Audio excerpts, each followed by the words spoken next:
Welcome back to another episode of With Sonar. I'm your host, Luke Falasca, and we are joined today by a very special guest, Tanner, from our customer success team here at Sonar. Tanner, how are you today? Good, man. Man, awesome. Thanks for having me. I really appreciate you taking the time to invite me on, man. We're glad to have you here, Tanner. Tanner, a lot of, and by the way, we have another special guest here coming in a little bit. We got a lot to discuss today. We're going to give a quick little market update. Yep. Okay. Then we're going to invite our guest, Todd Worthington. He's the Director of Transportation for Covetrus. And then we'll cap things off a little bit with what's happened in the market, how shippers are dealing with things, and then we'll cap things off at the very end with one more market update. But before we get there, for folks that are watching that don't know, Tanner, give just a little introduction of yourself, how long you've been at FreightWaves, and what you do here. Yeah, absolutely. So like Lou said, my name is Tanner DeHart. I'm here on the customer success team at FreightWaves. Been here for almost actually 2 years now. Next week's actually my 2-year, man. Awesome. Can you believe that? Yeah, awesome. So I help manage some of our larger enterprise clients here on the customer success side and helping them kind of understand the Sonar data and how to use it every day in their operations. That's exciting. What's the most rewarding part of your job? Really being able to see the results. A lot of people just use Sonar to use some of the data, but really being able to have that person behind it to drive actions forward and be able to help them make actual decisions and being able to see their company grow and really be able to use that data to push them forward. Great. What was your background prior to coming to FreightWaves, and was the transition what you thought it would be? Yeah, so my background is in third-party logistics. So I actually spent about 6 years at C.H. Robinson before I came to FreightWaves. And I've been able to use pretty much, every tool in the toolbook that I was using at C.H. Robinson, I've been able to use here, right? So we talk to all different types of clients, whether if it's a small carrier, 3PL, or even some shipper clients that we have, able to use all that experience, understanding how they need to work their operations and helping them. So definitely a lot of that experience kind of transitions over here at FreightWaves. Yeah, no, that's great. That's really exciting. And I think that's really true, especially in your role, too, to be able to articulate what's happening. Because a lot of times folks, they see the data and they're like, wow, that's amazing, but what do I do with it? And that's where that experience can really play a part. Absolutely. I mean, any tool, it's not just Sonar, right? Any tool where you purchase something and it's some data on there that you kind of need to understand, you have to have kind of that person to help you walk through that and understand how to use it. And so that's what we do on a daily basis here. And honestly, it's a lot of fun. That's exciting. Let's go ahead. We're going to bring Todd on in just a second. Before we do, let's go ahead and do just a quick little market update here for folks that are viewing. This might be familiar to you, but I want to just talk about something that's happened since our show last week. So last week we've been talking a lot about demand, and demand's been suppressed, but it was getting a tiny bit of life here, and then this happened. So let's go ahead and throw this chart up on the screen for those that haven't seen. So what we've got right now, this is our outbound tender volume index. This is really a measure of demand. Dark blue line that you see there, that's what we're looking at. That dark blue line is year-to-date truckload demand. And see that big sharp dip that we had there kind of right at the start of November? That's not a holiday. A lot of times when you see a big drop like that, it's from those holiday seasons that you see there throughout the charts. It's not a holiday right now. No, definitely not a holiday. And as you can see, these troughs that Luke is talking about, they happen pretty much every year at the exact same time, right? And because this index is a daily rolling 7-day average, you're always going to have those dips and those recoveries. And I've talked to a lot of our shipper clients, Luke, and they no longer have to send barely as much loads as they were on the spot market as they were a year and a half ago. Yeah. They no longer have to tender all the way down, the waterfall routing guide and go to their 3, 4, 5th carrier. They're pretty much getting tenders accepted on a primary or secondary basis. Yeah, no, that's spot on here. While we're talking about that on the shipper side, I think this is a good segue. Let's bring in Todd here. Todd is he's the Director of Transportation here for the best company in the world, right, Todd? Hey, thank you for having me, Luke and Tanner. I appreciate it. No, absolutely, Todd. Glad to have you here. Todd, if you don't mind, we do this show every week. A lot of folks see us. They get comfortable with us. They get comfortable with the data. But I know this is your first time here. So welcome to FreightWaves TV. Glad to have you here. You finally made it. This is the start of the next journey. Hollywood's next for you, Todd. But one step at a time. We'll take it with you guys first. One step at a time. No, in all seriousness, Todd, just for those that maybe aren't familiar with your company and also your role, just give us a quick, maybe 20-second overview of what you do and where your focus is.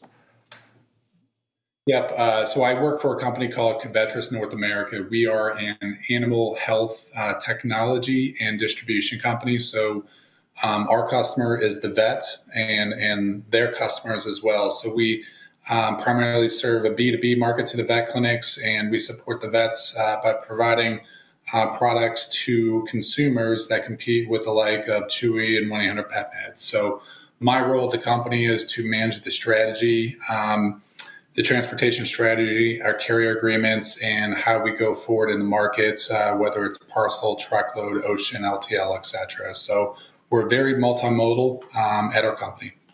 Yeah, very exciting. So being so multimodal, especially in the last couple of years, you didn't deal with any sort of disruptions, did you? Exactly. I know that's tongue in cheek there, but 2020 at the beginning, we ship cold chain product and pharmaceutical vaccines that are very needed for pets to maintain their health. And at the beginning of COVID, we got impacted at the parcel level. Last year, just like everyone else, we got impacted at the ports. So it's quiet, and we can finally somewhat return back to normal and attack your strategies.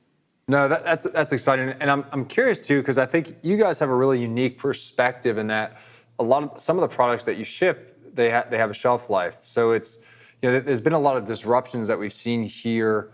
What was the most surprising, the surprising hurdle, looking back, that you think you had to overcome, during that period of volatility, or maybe a better way to say it is, what was what problem needed a solution with the greatest urgency? It's basically at the beginning of COVID, I think the biggest issue was our country went on an unprecedented tear of spending, and we were at home, and the model shifted from a B2B market to a B2C market literally overnight. And the parcel carriers were not prepared for that. And I think, you think if you're averaging 2 packages of delivery down to 1, that flipped it. And there was much more consumption at home. So for us, our main mode was parcel, and we had a lot of cold chain packages that arrived late. And it was massive. To your point, it was massive all across the country. We couldn't just pinpoint it or redirect it from a port, the West Coast or the East Coast port or anything. So trying to put some strategy of how to attack that, and more importantly, communicate to our customer base of how we were going to solve for it. Yeah. No, it seems to be a reoccurring theme, right? Communication, being able to communicate probably to your suppliers, but also to your customers and what's happening. I'm curious, though, we hear a lot, especially recently, now that the freight market has taken a bit of a downturn from the incredible bull run it had during 2020 and 2021.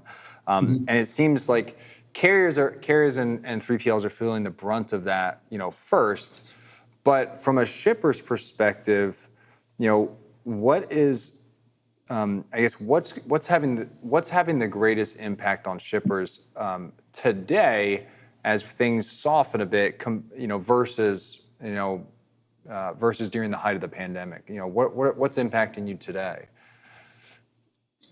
I think it's as quickly as moving from those higher rates to the lower rates and trying to find that in real time. I did a RFP in January, and at that time I was staring down what was just an insane, I won't say the increase. And I've done annual RFPs for truckload, that is, every single year. And I made just a decision, let's just cut it 6 months and see where we're at. And so that was probably one of the best decisions I've ever made. And not knowing at the time that 2-3 months down the road, we're like, all right, things are changing, what is it, and that sort of thing. At that same time, I think, Tanner was talking about spot moves and tender rejections and that sort of thing. So I put a tool in to automate our spot quote process. And I got some carriers on board for that, and that went dry. So it was quickly turning to that spot, or getting more up-to-date real-time rates, because there's always financial pressure. Everyone reads that at the C-suite level, and you're trying to adjust and do it and maintain your supply chain at the same time. Yeah. Hey, Todd. Tanner here. Just kind of elaborating on that. At some point, there comes to a point where some people have to spend less time on the spot market and eventually move back towards the contracted market, right? So what are some things that you kind of look for as kind of that sign where maybe it's time to switch back over to the contracted market and shift focus away from the spot? Yeah, the first thing I look at is the outbound tender rejection rate. When that's going down, you feel it, and I did feel it. But then you want to look at the numbers to see, is it truly a trend? And in at least 30 days, I'm a person. Let's not overreact too quickly. So I look at that. I look at the national spot rate average in relation to contract. How is that going down? If it is going down, that tells me that there is more capacity than there is shipments, because the numbers going down. So there's more of my freight than there are trucks. So that tells me I have to maybe change course and look at a different strategy, or my rates, whatever I did have, may not be as lucrative as they are now. So those are the two main things I look at. Something else intangible would be the kind of right now, I think you're kind of seeing some merger and acquisitions with different companies. Now, down the road, you're seeing those because they're trying to survive. That further boosts that theory that the market is softening. But those are the first two are the two main keys that I look for. Yeah, on the M&A front, we just saw Warner purchase Reed TMS, so that was quite recent. Yeah, let's go ahead. Just since you brought up tender rejections, let's go ahead and throw that up on the screen here, just to get a pulse for those that haven't seen it recently. Todd, this will probably be a review for you, but so this is the last 5 years here. So we're looking super long-term trend, but that's the last 5 years. You'll notice only basically for the most part the chart's green. And we're sitting that number all the way on the right. If you can't read, it's about 4.28%. And the two little red blips you see there, those are the only two periods in the last 5 years where tender rejections were lower than they are now. Yeah, it's really made an impact across the whole transportation board, right? And rejections at 4%, so you're basically talking about a 96% acceptance rate, right? So as we kind of mentioned at the beginning of the show, that most shippers don't have to go past their primary or secondary providers, and I'm sure that he's seen that as well. But it definitely makes a big difference. The interesting thing is that even though we're back to about a 2.5-year low on rejection rates, that rates are still, looking at outbound demand and rates, they're a lot different than what they were in 2019.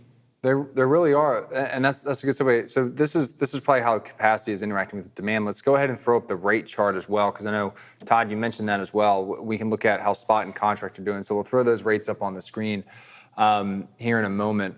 While we're waiting on that, the thing that I think surprised me the most with these tender rejections, though, is like you had that real big deceleration in March, April, and May. And then I was like, okay, maybe we're hanging out here for a while and that's it. But no, we've continued to stair step lower a little bit every couple weeks. Yeah, you'd think that we would have found a floor by now, right? You'd think we would have found some bottoming out and maybe some capacity flowing in out of the market, but it really hasn't changed. We've continued to see a decline, and we talk about it all the time, right? Rejections is pretty much king. It leads the market. So if rejections continue to decline, we can expect spot market rates to decline as well. And of course, looking at the next one, I'm sure we can ask Todd here, but spot markets also lead the contracted market. And so I think he mentioned that the spread is at about 92 cents right now between contracted and spot, and that's going to continue to have an impact on what we see.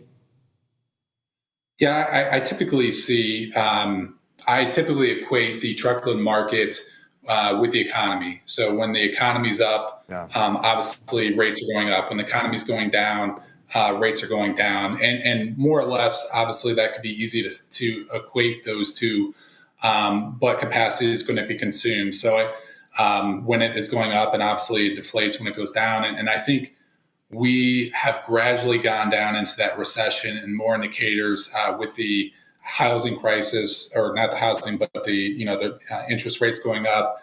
Things are getting more expensive, and the news is coming out. And I think that's probably what you're seeing in the back or the middle part in the back end of this year. And that's why I think you probably have seen that continue to gradually go down, because demand for product is continuing to go down, and simultaneously services is going up. So not to get too economical, but I think usually there is a good correlation and a reason why behind those numbers. Todd, I might be getting ahead of myself here, and I have no data to back this up. Genuinely curious, though, but is Covetrus borderline recession proof? I mean, you talk about, I mean, people put a lot of efforts into their pets, especially in downtimes, right? People want to have a little, you know, they want to make sure their loved ones, including pets, are taken care of. I mean, not to say there's no pressure at all, but maybe it's the industry in general. I don't know. You would know better than I. Is the industry a little more protected from a recession?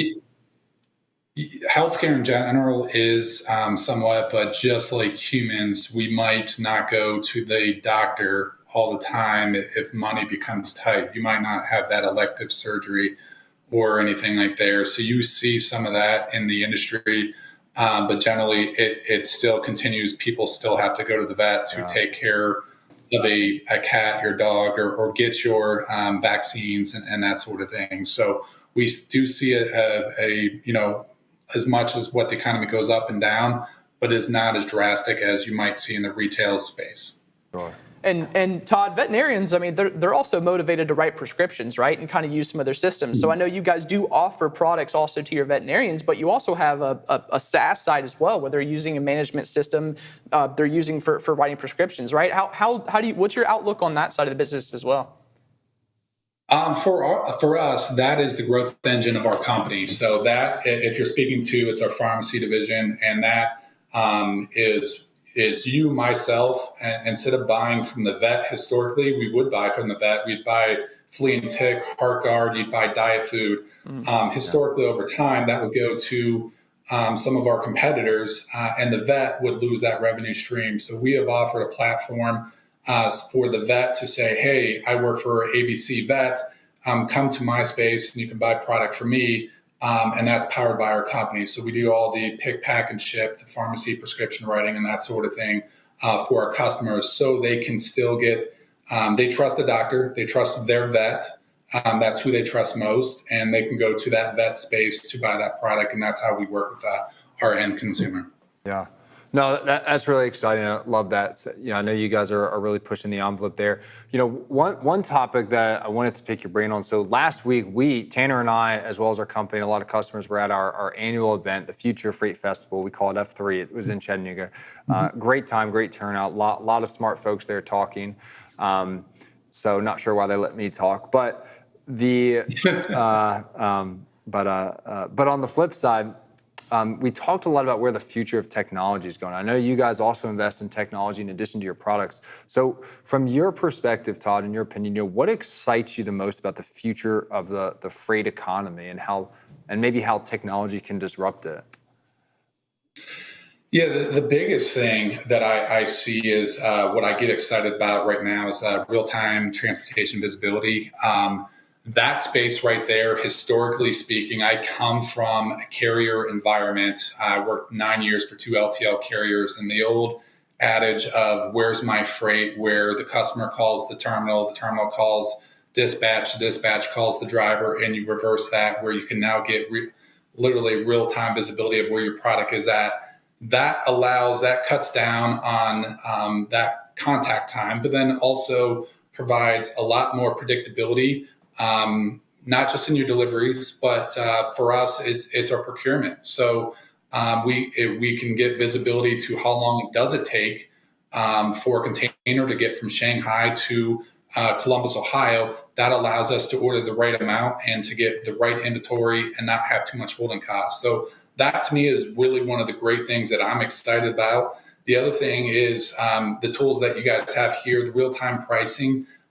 That allows you to see what's in the market, and you'll do an RFP, but then you can see benchmark that against where the market is at, and that allows us to make sure that we are being honest with our partners, and we're not asking too much, and they're not asking too much, and we're paying the right amount for what we're procuring. So those are primarily the two things that I get really excited about.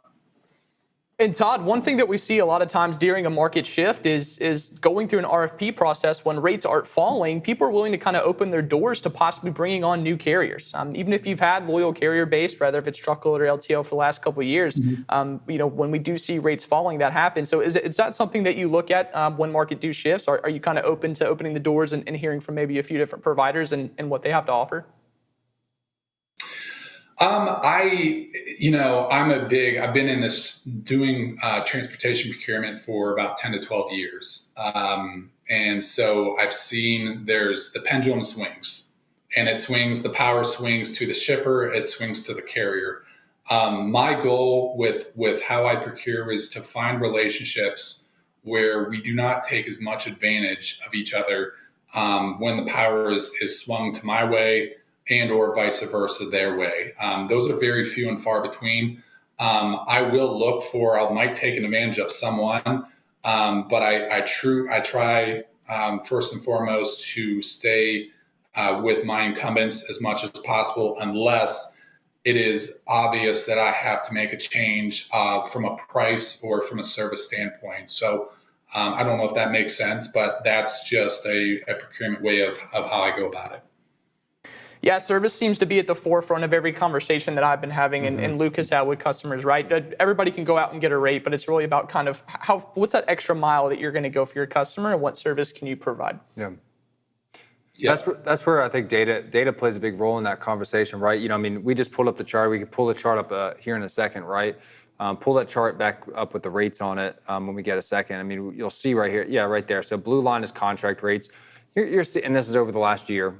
So they're coming down, they're stepping down slowly, very slowly.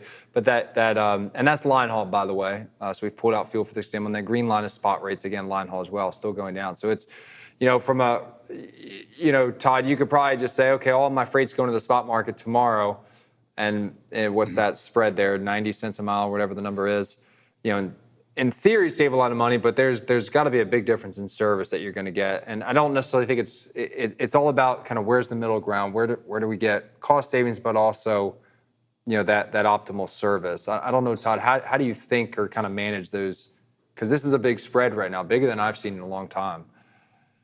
So for our network, we are very unique in terms of we ship on the same product the same day and deliver on the same day for each of our 13 DCs. We have animal health pharmaceutical products. So just think the flea, if you have a pet, flea and tick or heart guard, $60 a pill, and you buy on the market. Think about shipping a pallet of that. So for us, what's important is working with carriers that we know that we are a long-term buyer, that we trust, that have good safety records. And it is finding that consistency with the carriers. So I will use the market intelligence to understand where the market's at. And I will go to our incumbents and I'll explain, hey, the market obviously is coming down. We need to adjust. I would like to keep you here because predictability, sustainability, and having carriers that run the same thing over for us is much better than trying to take a chance on all lanes. We'll take a chance on a few, but on all lanes, because that gets our product from A to B, and we reduce and mitigate any issues with product getting damaged, getting lost, being delayed, or anything disrupting our supply chain. No, that's so we might be a little different than that, but it's just more or less using the market intelligence as opposed to getting a new carrier. It's to find and work with our incumbents as much as possible. And if we cannot work with them, then we'll find new.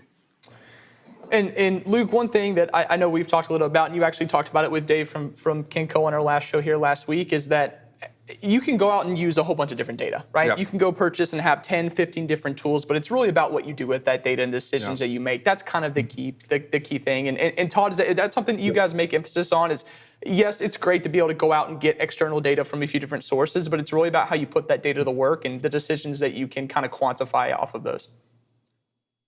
I'm sorry, what was the question? I missed that last bit. Yeah, no worries. Yeah. So, just how important is that, right? So is that something that you guys put emphasis on? Is that I know you probably use a couple different tools for external data, but it's really about making the decisions, right? So how big of an emphasis do you kind of put on quantifying using that data and when you're using procurements and looking for and talking to carriers? Oh, I use it for two different things. I use it to benchmark, if we are doing procurement, is benchmarking where those carriers are at. What's my final decision from a rate perspective with where the market is at? Not so much to save money, but if I'm over, obviously I want to get that that rate under. And then likewise, if I have a carrier, I might be different on here, but if I work with a carrier and the rate is too low, particularly a broker, I'm concerned at that particular point, am I going to find the right capacity? So Yeah. I look at it at both ways to make sure, again, it's all about keeping my freight moving. And if I can stay in that middle ground where I'm at market or right below, that's where I want to stay each and every time. So I use that. We do benchmarking. And the other thing we do is, and I've kind of now subscribing to it, is trying to buy in more real time. So I've tinkered with 6-month RFP cycles. Todd, I apologize. Todd, I gotta steal the mic, Todd. We are running out of time here, but that's how it works. So we're gonna have to crush. We'll see you guys next week, next Wednesday, live 3:30. And Tanner may be back. You'll have to come back next week to find out. Take care.